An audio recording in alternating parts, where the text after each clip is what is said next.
The Independent National Electoral Commission has been urged to consider adopting staggered elections for areas worst hit by insurgency in the northeastern parts of the country.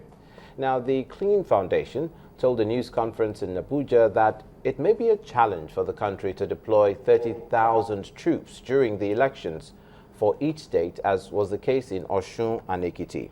The group recommended that the electoral body shelve the proposed 30,000 additional polling units until after the next general elections and focus more on preparations for the 2015 polls. Our correspondent, Gloria Umezioke, reports. The terrorist group Boko Haram has bombed schools, churches and mosques, kidnapping women and children, and displaced close to 500,000 Nigerians in the northeast. In the last couple of weeks, there has been a debate over whether the Independent National Electoral Commission would hold elections in the troubled northeastern part of the country. Given its own assessment on security threats ahead of the 2015 elections, the Cleen Foundation says Nigeria might consider adopting staggered elections, which basically splits the period for elections. The critical stakeholders, are they analyzing it the way we are analyzing it?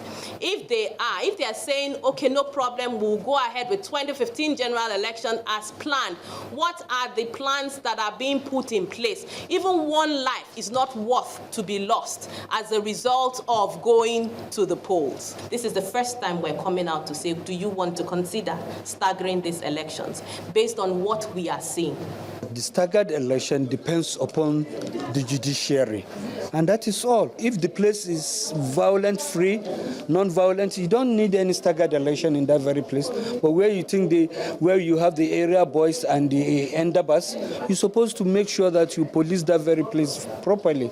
The group suggested that the electoral body shelve the controversial 30,000 additional polling units until after the next elections, and questioned the collection and distribution of the permanent voters' card. I don't see how people in the northeast will have 78% collection of the permanent voters' card, given the security assessment that we have made. Okay? It doesn't also make sense to me that people in the southeast have only 49%, given the security assessment that we have made.